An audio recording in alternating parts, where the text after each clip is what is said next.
ఈ వీడియోలో మనం విభాగ న్యాయమును ఉపయోగించి కారణాంకాలను ఏ విధంగా కనుక్కోవాలో నేర్చుకుంటాము. అసలు విభాగ న్యాయము అంటే ఏమిటి? ఉదాహరణకు a into B plus C ఉంది అనుకోండి. దీన్ని మనం విభాగ న్యాయాన్ని ఉపయోగించి ఏ విధంగా రాస్తాము అంటే a into B plus a into సిగా రాసుకుంటాము. మరి కారణాంకాలను కనుగొనుట, ఈ కారణాంకాలను కనుగొనుట అనేది ఈ విభాగ న్యాయానికి విలోమ ప్రక్రియ అవుతుంది. ఎందుకు అంటే ఇక్కడ చూడండి, ఏబి ప్లస్ ఏసీ ఉంది అనుకోండి. దీనికి మనం కారణాంకాలను ఏ విధంగా కనుక్కుంటాము? దీంట్లోని ఉమ్మడి కారణాంకము అంటే ఏ అనేది ఉంది కదా, దీన్ని మనం బయటకు తీసి బి ప్లస్ సిగా రాసుకుంటాము. ఇక్కడ ఏ అనేది ఏంటి? గరిష్ట సామాన్య కారణాంకము అవుతుంది. అయితే ఇప్పుడు మనం ఒక ఉదాహరణను చూద్దాం. ఇక్కడ ఏముంది? 4x ప్లస్ 18ను కారణాంక విభజన చేయండి అంటున్నారు. దీన్ని మనం ఏ విధంగా కనుక్కోవచ్చు అంటే ఈ సమీకరణానికి గరిష్ట సామాన్య కారణాంకాన్ని కనుక్కొని దాన్ని మనం ఈ సమీకరణం నుండి బయటకు తీసి మిగిలింది ఉంటుంది కదా, దాన్ని బ్రాకెట్లో రాసుకున్నాము అనుకోండి. అవే ఈ సమీకరణానికి కారణాంకాలు అవుతాయని మనం చెప్పచ్చు. అయితే దీంట్లోని గరిష్ట సామాన్య కారణాంకాన్ని ఏ విధంగా కనుక్కోవచ్చు అనేది ఇప్పుడు మనం చూద్దాం. ఇక్కడ సమీకరణం ఏముంది? 4x ప్లస్ 18 అనేది ఉంది. దీంట్లోని ముందుగా మనం సంఖ్యలకు గరిష్ట సామాన్య కారణాంకాన్ని కనుక్కుందాం. అంటే 4 మరియు 18లకు. దీన్ని మనం ఏ విధంగా కనుక్కోవచ్చు? 4ను కారణాంకాలుగా రాసుకున్నాము అనుకోండి. ఏ విధంగా రాసుకోవచ్చు? 2 ఇంటూ 2గా రాసుకోవచ్చు. మరి 18ని 9 ఇంటూ 2గా రాసుకోవచ్చు. వీటిలో చూడండి, 2 అనేది ఉమ్మడిగా కారణాంకము అనేది ఉంది. కాబట్టి ఇదే మనకు ఈ 4 మరియు 18లకు గరిష్ట సామాన్య కారణాంకం అవుతుంది. అయితే ఇప్పుడు మనం చరరాశులను ఒకసారి చూద్దాం. దీంట్లో చరరాశులు అనేవి ఒకే పదంలో ఉన్నాయి. అది కూడా x అనేది ఉంది మొదటి పదంలో. రెండవ పదంలో చరరాశులు అనేవి లేవు కాబట్టి వీటికి మనం ఎటువంటి గరిష్ట సామాన్య కారణాంకాన్ని కనుక్కోలేము. కాబట్టి ఈ 2 అనేదే ఈ మొత్తం సమీకరణానికి గరిష్ట సామాన్య కారణాంకం అవుతుంది.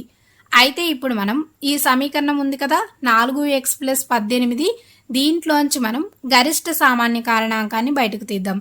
అంటే మొదటి పదంలోంచి 2ని మనం బయటకు తీసాము అనుకోండి. అప్పుడు ఇక్కడ ఏం మిగులుతుంది అంటే ఇక్కడ 4xను 2తో భాగిస్తే ఎంత వస్తుందో అదే ఇక్కడ మనం బ్రాకెట్లో రాసుకోవాలి.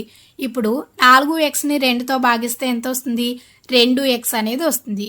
కాబట్టి ఇక్కడ 2x ప్లస్ ఇప్పుడు 18లోంచి 2ను కామన్గా తీసాము అనుకోండి. 18 2తో భాగిస్తే ఎంత వస్తుంది? 9 అనేది వస్తుంది. కాబట్టి ఇక్కడ 9 అనేది వచ్చింది. ఇప్పుడు ఈ 2 పదాల్లోంచి మనం 2ను కామన్గా తీయవచ్చు. అప్పుడు ఏం మిగులుతుంది? మొదటి పదంలో 2x, రెండవ పదంలోని 9 మిగులుతుంది. కాబట్టి ఇచ్చిన సమీకరణము అంటే 4x ప్లస్ 18కి కారణాంకాలు ఏమొచ్చాయి? 2 ఇంటూ 2x ప్లస్ 9 అనేవి కారణాంకాలుగా వచ్చాయి. ఇప్పుడు మనం మరో ఉదాహరణను చూద్దాం. ఇక్కడ ఏముంది? 12 ప్లస్ 32y ఉంది. దీన్ని మనం కారణాంకాలుగా విభజించాలి. దీంట్లో కూడా ఈ రెండింటికి గరిష్ట సామాన్య కారణాంకాన్ని కనుక్కొని దాన్ని మనం బయటకు తీసి మిగిలిన దాన్ని బ్రాకెట్లో రాసుకున్నాము అనుకోండి. అవే ఈ సమీకరణానికి కారణాంకాలు అవుతాయి. ఇప్పుడు మనం ఏం చేద్దామంటే ముందుగా 12 మరియు 32లకు గరిష్ట సామాన్య కారణాంకాన్ని కనుక్కుందాం. అయితే ఈ 2 కూడా చూడండి 4తో భాగించబడతాయి. కాబట్టి 12ని మనం 4 ఇంటూ 3గా రాసుకోవచ్చు. 32ని 4 ఇంటూ 8గా రాసుకోవచ్చు. ఈ రెండింటిలోనూ 4 అనేది చూడండి ఉమ్మడి కారణాంకంగా ఉంది. కాబట్టి ఇదే ఈ రెండింటికి గరిష్ట సామాన్య కారణాంకము అవుతుంది. ఇప్పుడు మనం వీటిలోని చరరాశులను చూసినట్లయితే కేవలం ఒకే పదంలో ఉంది y అనేది. 2 పదాల్లోనూ లేవు కాబట్టి వీటిలోంచి గరిష్ట సామాన్య కారణాంకాన్ని మనం కనుక్కోలేము. కాబట్టి ఈ 4 అనేది ఈ సమీకరణానికి గరిష్ట సామాన్య కారణాంకం అవుతుంది. అయితే ఇప్పుడు మనం ఈ సమీకరణంలోంచి ఈ గరిష్ట సామాన్య కారణాంకం అంటే 4ను బయటకు తీద్దాం. ఇప్పుడు మొదటి పదాన్ని మనం 4తో భాగించాము అనుకోండి. అప్పుడు ఎంత వస్తుంది? ఇక్కడ 3 అనేది వస్తుంది. మరియు రెండవ పదాన్ని అంటే 32yని 4తో భాగించాము అనుకోండి. అప్పుడు ఎంత వస్తుంది? ఇక్కడ మనకు 8y అనేది వస్తుంది. ఇప్పుడు ఈ రెండు పదాల్లోంచి మనము 4ను కామన్గా తీయవచ్చు. అప్పుడు మొదటి పదంలో 3 ఉంటుంది, అలాగే రెండవ పదంలో 8y అనేది ఉంటుంది. కాబట్టి ఇచ్చిన సమీకరణానికి అంటే 12 + 32yకి కారణాంకాలు ఏమొచ్చాయి? 4 × 3 + 8y అనేవి కారణాంకాలుగా రావడం జరిగింది.